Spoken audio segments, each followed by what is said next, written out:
प्रश्न ही है गुरुजी की, जैसे भगवान राम के पिताजी दशरथ जी थे जी, उन्होंने भी राम राम कह के प्राण त्यागे जी, और अजामिल जो थे, जो हमने भागवत में आपके जी, उन्होंने भी अपने पुत्र नारायण को नारायण नारायण कह के प्राण त्यागे जी, लेकिन दशरथ जी को स्वर्ग गए जी।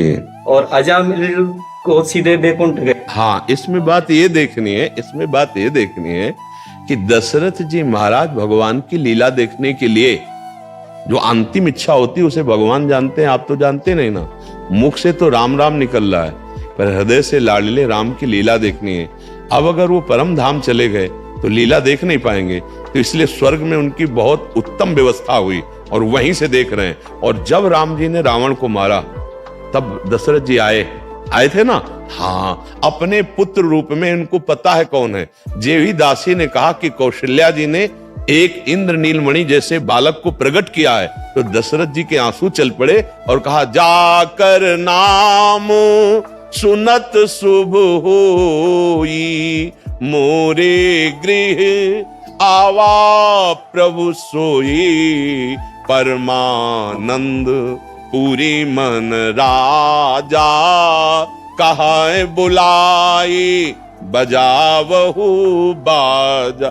ओहो, मैं जान गया कौन आया है। बोले, जिनका नाम लेने से संपूर्ण भोगों का त्याग हो जाता है, परमानंद की अनुभूति होती, वो भगवान आए। अब श्रवण कुमार के पिता के श्राप के वश शरीर छोड़ना पड़ा, अपने लाडले की लीला नहीं देख पाए। लीला देखने की चाह परम पद कैवल्य पद में नहीं, विभिन्न कैवल्यता।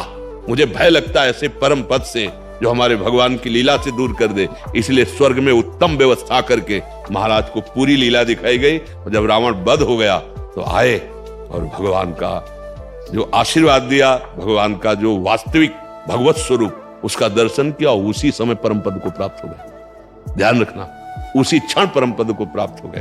तो भगवान के धाम में अजामिल का इसलिए प्रवेश हो गया, महापापी था, केवल नाम के बहाने से हुआ।